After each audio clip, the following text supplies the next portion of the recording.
doing? You scared me. Yo, they have a snow slalom set up for us. All right. Yeah, let's do it. Yeah.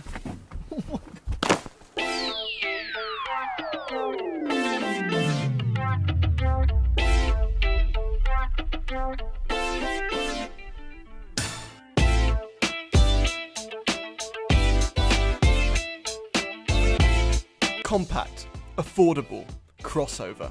Nowhere in those three words has there ever been a hint of speed. But throw the word turbo in there and an eyebrow raises. Could it be a punchy CX-5? Dressed in its soul red crystal gown, the CX-5 is a rather pretty lady, helped largely by its stunning but not overly designed front end.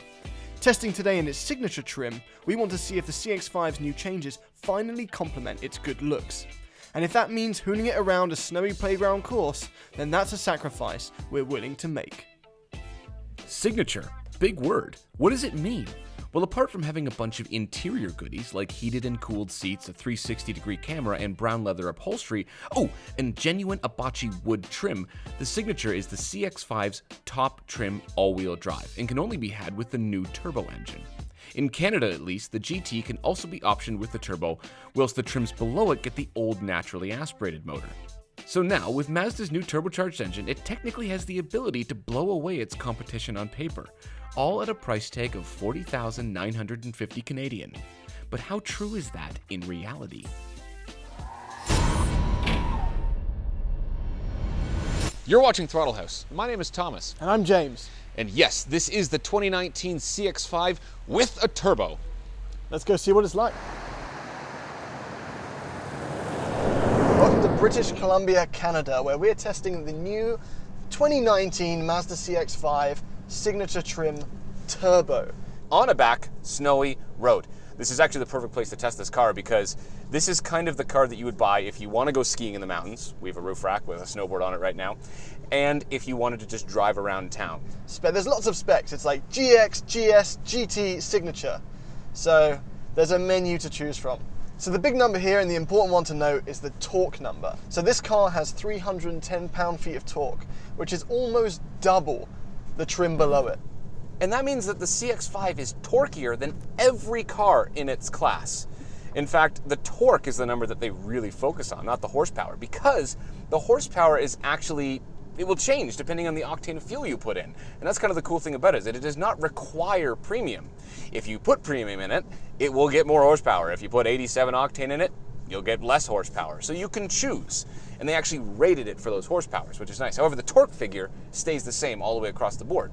And it's significant. So that torque number is available at 2,000 RPM because the turbo spools up so quickly. So the way that Mazda has managed to create a lot of low-end thump is not with a twin-scroll turbocharger. What they've done is they've actually created this system that kind of creates a Venturi effect. So at low RPMs, basically a valve will close that forces the air coming from the exhaust outlets to go into a really small area. Think of like putting your thumb over a garden hose. And what that does is it speeds up the exhaust gases at low RPMs, which spools up the turbo quicker. It's pretty clever. So even on the snow, I can actually feel the torque very quickly. And when I push it, I have to be a little bit careful. So Mazda are very proud of their G-vectoring control, which in reality for me means that I have more confidence steering the car and it feels a lot more intuitive. All right, so Mazda's G-vectoring control is pretty advanced. What it does is it measures every little input you give the car, steering angle, acceleration, braking, everything, to figure out exactly how much it wants to back off the throttle for you. It actually will just kind of come off the throttle to put weight over the front, which will cause the front to dig in the corner. It's imperceptible and you can't feel it. It genuinely works very, very well.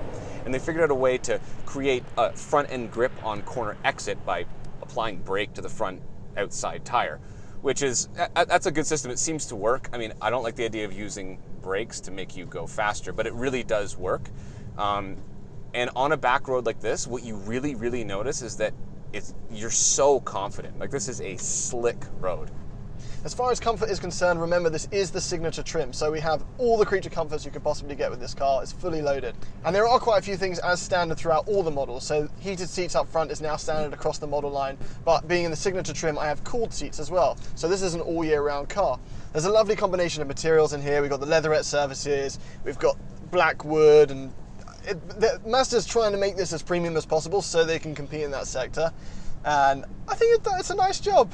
They've even got a digital display now added to the 2019 Signature trim, where you can switch it from kilometers to miles an hour for any Canadians that might live near the border. Finally, for 2019, the CX-5 has Apple CarPlay and Android Auto. It's about time, I guess I get to say that. It works fine, however, it's only a touchscreen when you're stationary. Basically, Mazda is obsessed with safety and keeping your eyes on the road, so we have a wheel down here that we use. The infotainment is fine, it gets the job done, you get used to it. Personally, I still like the idea of a touchscreen, even though their research says that your eyes will be off the road for longer. I just like to be able to poke it. Mazda like to reduce the amount of visual noise in the cabin, is what they say. That's the fancy term they use. And you can see it, there really isn't much noise as far as where things connect, and even the dash follows that same mantra. So on a day like today where it's cold and scary outside and there's potentially bears, it feels very insulated and very nice in here. They've reduced the MVH in this car, and if I want to turn up the music, there's a Bose sound system, which we've tested, and is fantastic. I also have a sport mode, which I put it in sport, and it basically just lets it downshift a little bit quicker, which is very expected. It doesn't do anything massively obvious. However, I can tell you the transmission stays completely out of your way. Okay, so even though only apparently 3.6% of buyers buy a CX-5 because it's fun, Mazda has given us a snowy playground to go hoon this car in, and we're gonna go do that right now. Right, so we're on the snowy dynamics course where I'm going to mess things up so Thomas can't even drive this afterwards, and we get banned from any Mazda event ever again. The traction control on. Let's see what it can do. Bumpy, bumpy, bumpy.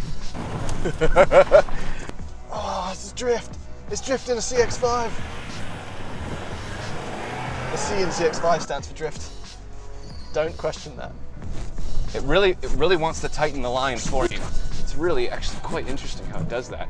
This is with all the systems turned on, and I'm getting quite a lot of oversteer. It's fun. All right, everything is going to be turned off right now. Bumpy section.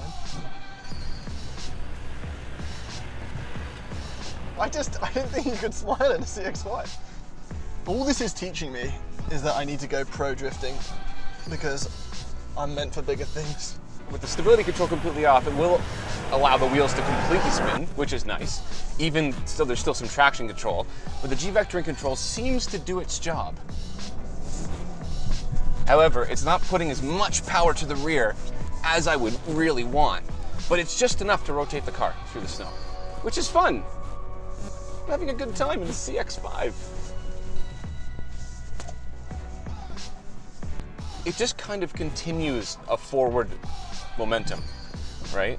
I'm going over bumps, wheels are being picked up off the ground, some tires are on different slipperier surfaces than others, but it still seems to put the power to the right wheel to make the car continue to go forward. And that's really what you want. I like. So what do you think of the off-road course? I thought the off-road course was very cool. Wasn't Although it? Something tells me you probably drove it more aggressively than I did. No, I know I drove more Yeah. aggressively. It's a than new I watched car. you go. You're like, do do do Yeah, do but- do do do do. Yeah, but it took it like a champ. It did. It did, yeah, no, it did. I was super impressed. Yeah, honestly. It was fun. Like it was the first time I've ever had fun in a compact In a SUV. compact yeah. SUV, exactly right. Apart from when I was in high school. Turns out they can be fun. Yeah. What was your favorite part of the car? I think it's the perfect complement to like I have a Miata, so for me this is everything the Miata can't do. Yeah, well, it's true. It's like it is actually like the perfect car if you Yeah. have a Miata to have year round, if you like Mazda. Honestly, it's a great car. I have very few gripes. I do have some though. Yeah, well, I wasn't happy with how long it took to defog. Yes. Yeah. No, that's a weird, like the vents don't seem to extend all the way to the right to passenger side. So this section of the windshield on the just driver's stays full. side. Yeah, there's It's a corner. There's just one middle vent. It was just kind of a weird thing, and then the back seats have been fogged 100% of the day, Yeah. which is just kind of strange.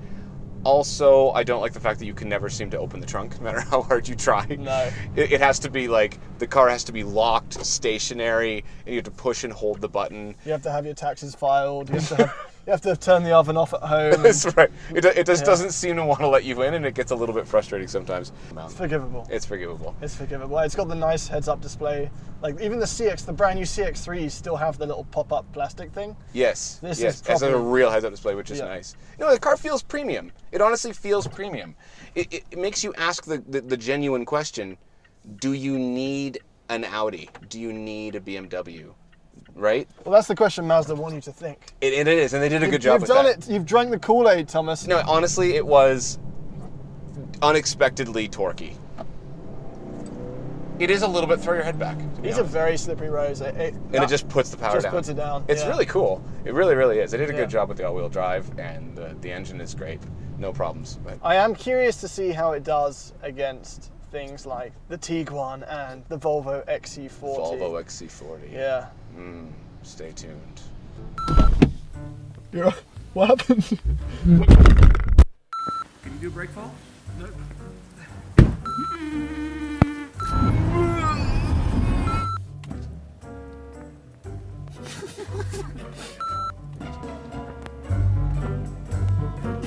They have a snow swamp.